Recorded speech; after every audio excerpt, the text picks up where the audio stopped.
I almost feel a presence, as if the mood in BCPT Studio has changed. That must signal the arrival of our guest, lead story designer Sэмom Bessom. Hello. Hopefully That's why the mood has changed. Because of the white, hot charisma of Sэмom Bessom. That's right. But hopefully with that Icy fingers of hip, cool Britishness has invaded the studio. Pull it back, Sam. Reel it in, baby. Reel it in. Baby. Hopefully with that white, hot charisma, you also brought some insight with you into what Command & Conquer is really going to deliver to our fans. Welcome to our studio, Sam. Come on, seriously, Sam. What can we give the fans? What can we give the fans? Yeah, some stuff. Things. Ooh, Some commanding, some conquering. You know how we do. You got any questions for me? I'm a busy man. I certainly do. So, Sam, one of the favorite things for fans about Command & Conquer is obviously the story. So people are, of course, asking, where is the story headed? Never thought I would see Kane, yes, Kane, going to GDI with a proposition. What is that all about? Well, really, what's happening with Command & Conquer 4 is that humanity has fallen on desperate times. Tiberium's out of control, our weak defenses against it are being overwhelmed, and for all intents and purposes, we're on the brink of extinction. And right then, right when we're at our worst, when we're going to die, Kane reappears, as he tends to do, and he comes to GDI with a proposition. He's like, you want to save the world? I got a plan. But you need to get with me to do that. We can't fight each other, we can't be at war. We have to work together to do this. On the tech side of things, many fans are speculating about this new concept for Command & Conquer, like a new approach to base building, basically. Mm-hmm. So can you expand on what you said at GameSpot about this whole streamlining of the base building? Well, yeah, we were looking to sort of streamline the base building experience, because what we find with a lot of our games is that after it's been out for a couple weeks, there is a perfect order to build your base in. And if you don't build your base in that order, you lose. And that becomes kind of a not so fun experience for our less hardcore players. So what we wanted to do was have all of the things that you do in base building tech buildings, building production structures. We wanted to roll that all into this crawler mechanic, which is a big sort of mobile robot base. You can build while you're moving, you deploy, the units come out, you buy your upgrades there, you buy your tech there, you build your units. This is like a mobile con yard of sorts? Yes, it is. It's very much a mobile con yard. A lot of people have been playing CNC for a long time. What do you think this is going to do for the veterans of CNC? Are they going to be able to adapt? Is this going to be something that's of interest to them? Well, we're hoping they can adapt, because a lot of the core of what makes CNC is still there. You still got tanks, you still got powers, you still got your ion cannon. You got all that stuff that you use. You build large groups of tanks, you go out, you kill the other guy's tanks, you insult his sexuality on the internet, you know, the usual CNC thing. But what we've streamlined some of the elements. What we've tried to do is, as I said, put back in other elements and really create, we've got more of this class-based system, so you really have a variety of tactics that previously weren't accessible. You can really play defensively without just turtling up in your base. You can play support and help out the other players without just sort of hanging back and casting spells or casting powers. So this is still RTS, right? Damn right. Okay, but I heard this crazy rumor going out there that we're talking about player progression that can affect the player in multiple modes of gameplay. What's going on with this? I mean, how is this adding to the already compelling CNC experience? I have no idea what you're talking about. No, really. So, the progression thing is something we've really brought to the table here. It's something very new, very different for RTS play. And the idea was, you know, usually when you boot up an RTS game, you start playing skirmish or multiplayer or single player, you have like 15 different units, you have like 50 powers, not spells, upgrades, you know, all that kind of stuff. So what we thought we'd do is, rather than just throwing a ton of stuff at you at once, we'd make more stuff, not less stuff. So we have tons of stuff. This game has more units and powers and upgrades than we've ever done before.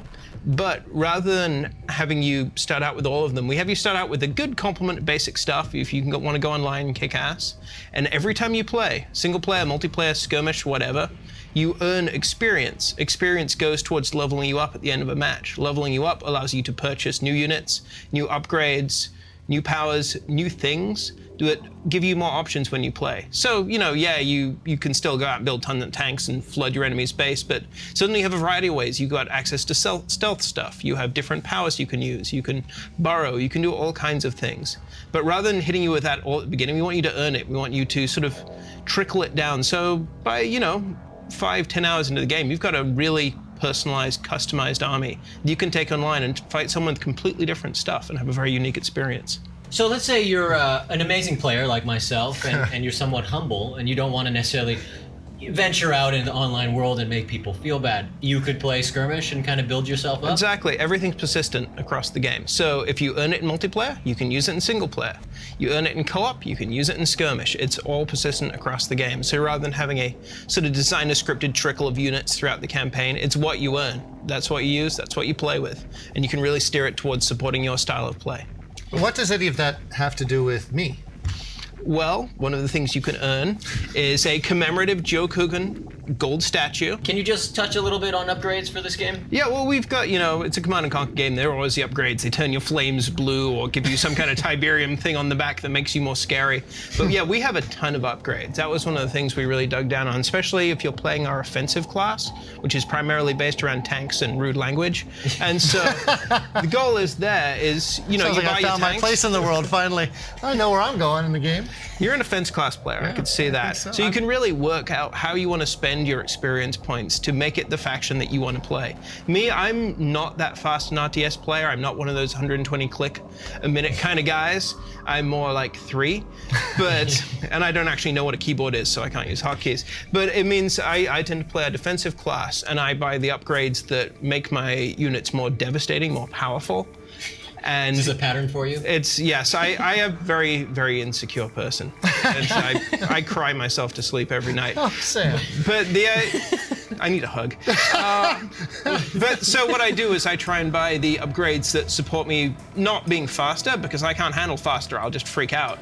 Instead, they let me do more damage, or they let me be more accurate, or they let me bring some different tactics to the battlefield. Maybe I use stealth, or maybe I construct bunkers and buy upgrades for the bunkers. There's a lot of different things you can do. So it's really all about customization. Any other secrets that you'd like to divulge while you're still here? We're delving pretty deep into the lore. We are. When I'm not designing games, I'm also the lore master for the CNC universe, which is such a silly job title. But when I put on my crown and I have my scepter of lore mastery, I delve deep into the canon, and we've been looking for a lot of things that sort of, with CNC3, we maybe didn't touch on as much as we should have, that in the interest of telling a sort of coherent story, we stayed back from. But now with CNC4, we figure people are pretty familiar with our universe. We can delve in a little deeper. We've got some really serious answers about who Kane is and what he's doing here. Hard percentage. Of all the unanswered questions so far in the game, what's the percentage of questions you're actually going to answer now in this final installment? I'd say, based on our current metrics, 42.5. So there'll still be some mystery out there. Sure.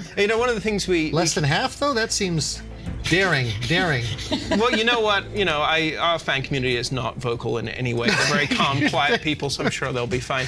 No, we're trying to answer a lot of the questions. We don't want to end with yet another sort of ambiguous fade to white as you raise an eyebrow at the camera. We wanted to end with an ambiguous fade to white followed by a list of text that explains everything about what went on. So that's sort of what we'll be doing. That's not true at all, please ignore. Well, Sam, I don't want you guys to be late for your couples counseling session, so I'd like to thank you. It's always a pleasure having you here with us. Always a pleasure to be here.